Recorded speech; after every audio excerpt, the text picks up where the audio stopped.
My name is Tiffany Klein. This is my course project. My topic of choice was women in higher education. My reasoning behind choosing this topic, this is a very important topic to me and one that hits very close to home as I am a woman working my way into a position in higher education, also within a general education field now as an educator. There are a lot of experiences that I have seen and witnessed in which I believe women in higher education can be a very important thing to consider and think that it is a great topic to bring up and as well as women in any higher administrative roles.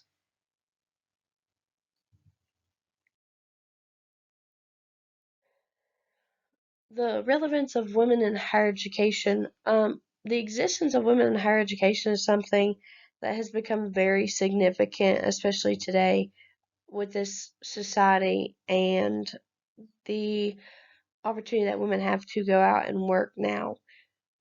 One concept that has been brought up is the fact that women contribute greater diversity of thought, problem solving, and experience to organizations where they lead or hold decision making positions. These promote and facilitate better decision making and can refine the overall quality of an institution's performance and direction. There are a lot of different concepts that men and women both have the tendency to approach problems in different ways, and this depends on the person they are.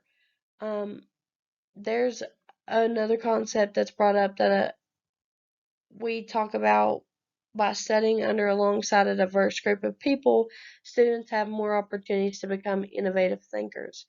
So, placing them under a different and broad group of people, not just men and even not just women, can be important to student success and how they're able to succeed. Bringing in people of differing genders as well as different ethnicities and backgrounds allows everyone to be introduced to and surrounded by different ideas and concepts. Everyone knows that opinions, ideas, things like that come in from different people are going to be completely different. No two minds are the same. There is no idea completely similar, completely alike. There are several different things that go into somebody's thought process. Everybody is different. Some of the other important topics that I chose within the relevance of women in higher education is ultimately the lack of representation of women in higher education, and that is with all ethnicities. This is staggeringly low. Later in this presentation, I'll provide some numbers within the jobs of higher education, and it is very disappointing to see just how little women are represented within the world of higher administration in higher education. These are your mothers, your sisters, your aunts, your cousins. Everybody has women in their life. This is something that touches all families. And if it is a position or a job that somebody in their family wants, it can even be something that's affected their family and affected the women in their lives, not just in higher education, but in any higher administrative role, no matter what the program, what job, whatever it is. We also touch base on the gender disparity in academic leadership environment. There is a bias that exists within the higher education, and not just the higher education field, but all fields that are dominated by men. There is a gender disparity, and there are biases, even some unconscious biases about why women do not fit, or why women should not have these jobs, or why women don't get these jobs. This isn't only a problem in the United States, but this is a problem all over the world. A lot of the studies that I found, some of them were done in Hong Kong, some of them were done in Australia.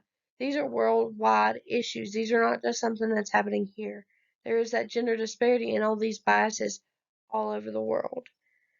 There is a lack of training for women for senior leadership roles. These women are going into these jobs for the ones who do make their way to higher leadership roles, and they are not being properly trained. They don't see as much preparing for the next step up within their jobs at the time.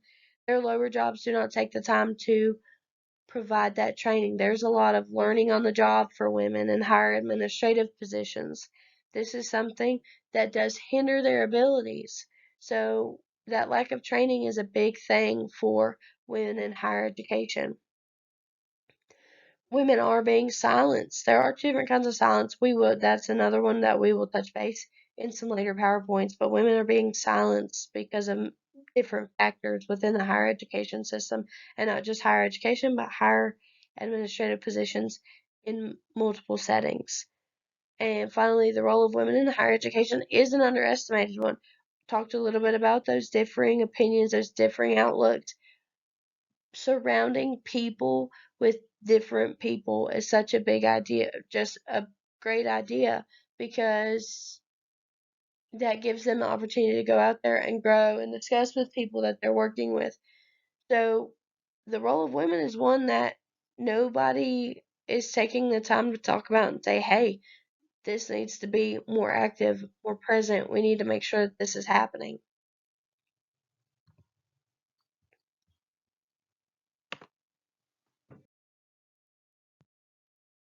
Next up, we talk about the opportunities and challenges of women in higher education.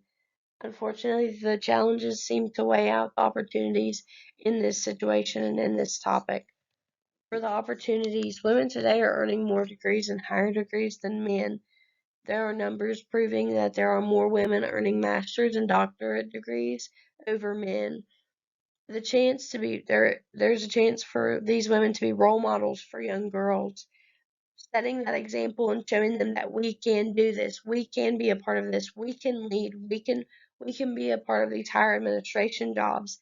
That is what they have the chance to do, and say, look at me, focus on me, and you will get here. That is so big. Role models, women being role models for young girls. From a personal standpoint, I had at one point in my lifetime a little girl who looked up to me as a role model in terms of playing a sport, playing basketball.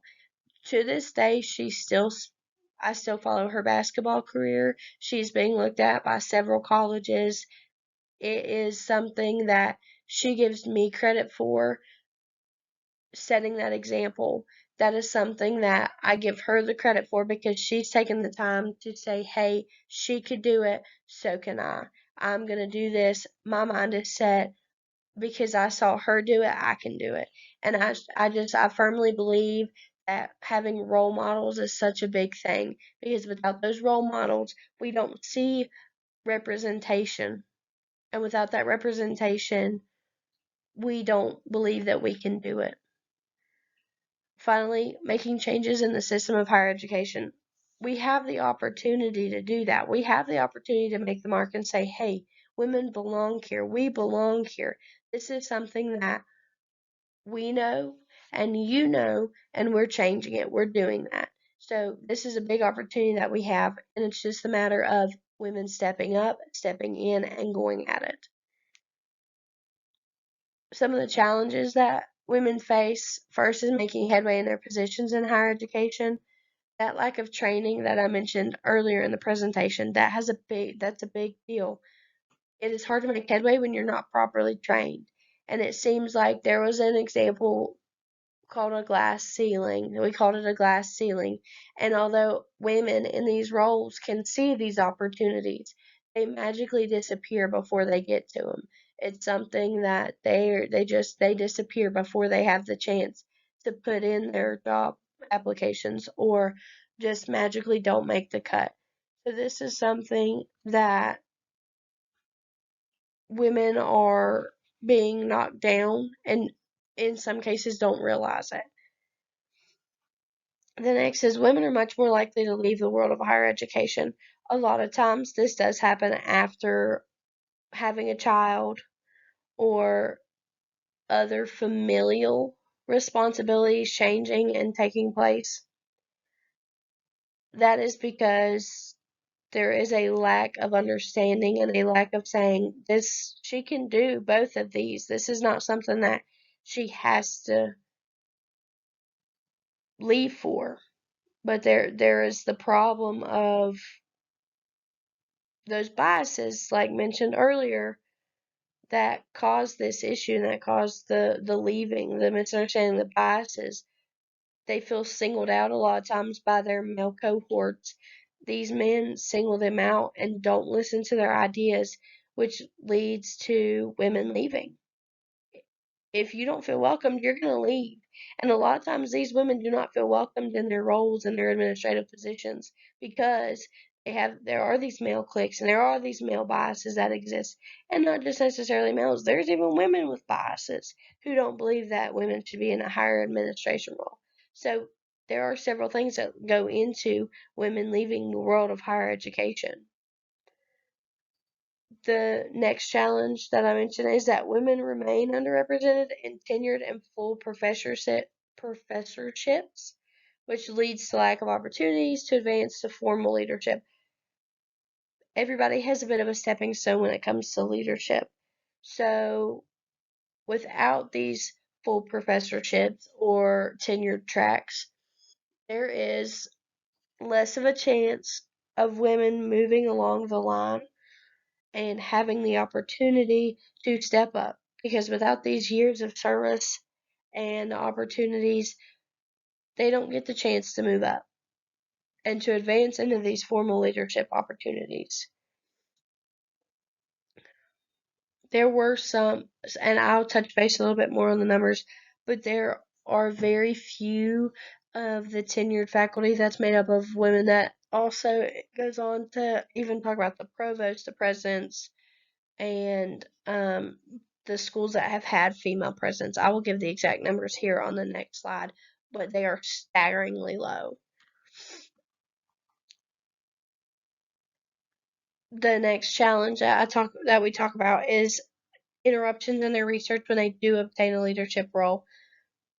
A lot of times men in leadership roles don't have to cut off their time for their research. They can continue their research because one, they've already had the formal training. They're usually trained and have the experience of understanding their leadership role in the administrative position that they've made their way into.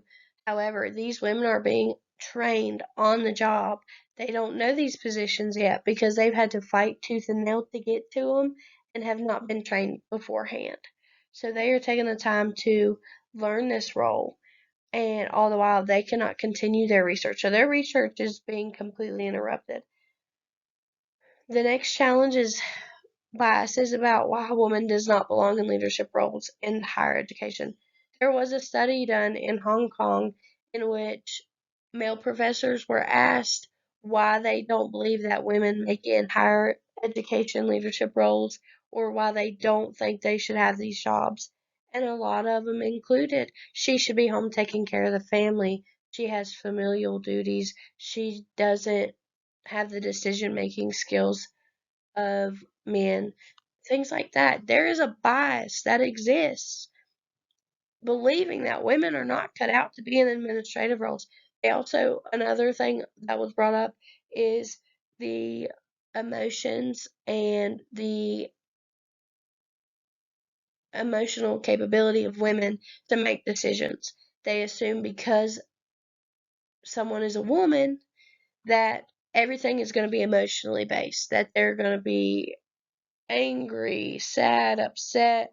All these emotions are going to fly and it's going to affect their ability to make a decision instead of giving them the benefit of the doubt, saying they know how to compose themselves, they know what the best decision is going to be because they've earned this spot. This was something that really upset me, but these biases exist. They exist all over the world. This is something that there are several men, and again, not just men, but also women. There are several people out there who do believe in these biases and firmly believe that they're entirely correct. There are also two types of silence that I wanted to talk about that included internal and external. Internal being something from the inside, and external being something in from the outside world. So, in terms of internal silencing. There are women who consider being too vocal to be too risky, so they choose to internally silence themselves in hopes to protect their future career prospects. This self-censorship is done to help women fit into the normal expectations of them. On the other hand, when women do choose to speak out, there is a chance that they will be subject to external silencing, which some consider to be the consequences of speaking out, these leading to make women leave the world of higher education. These consequences that they see because they spoke out are what leads them to leave. So some examples of external silencing included um, women aren't allowed to express their views, being interrupted when they're expressing their views, having their views attacked, and women's ideas are not acknowledged or but attributed to male colleagues. Men are given credit for women's ideas. Another silencing example was silence by exclusion, which included the concept of being exiled from making significant decisions relating to things such as recruitment, promotions, research, and even distribution of money, grants, and awards. There's so many issues that exist within the system and the inclusion of women. So we talk a little bit about some of the things that can be fixed, but those methods of silencing are a big deal, and another reason that women back down and leave the world of higher education.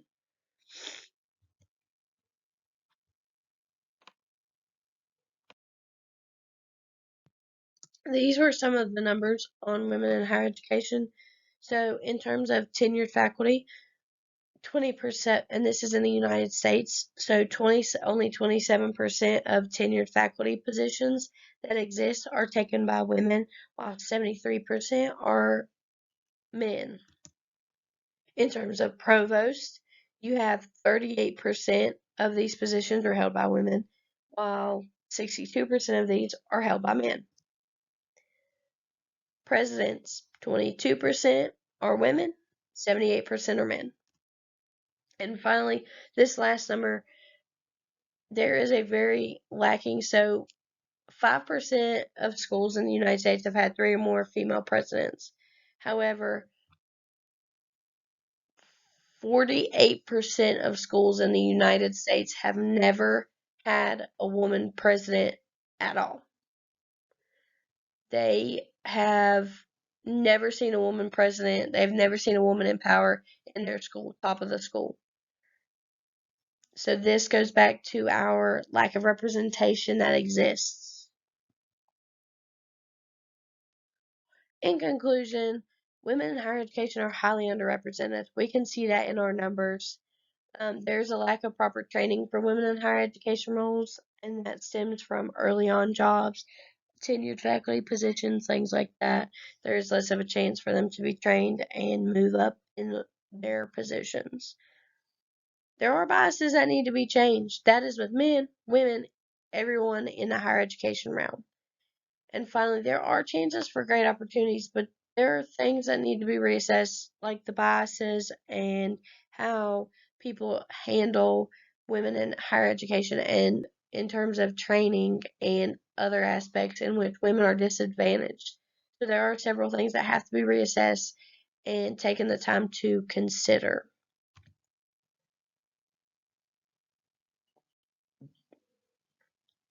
Here are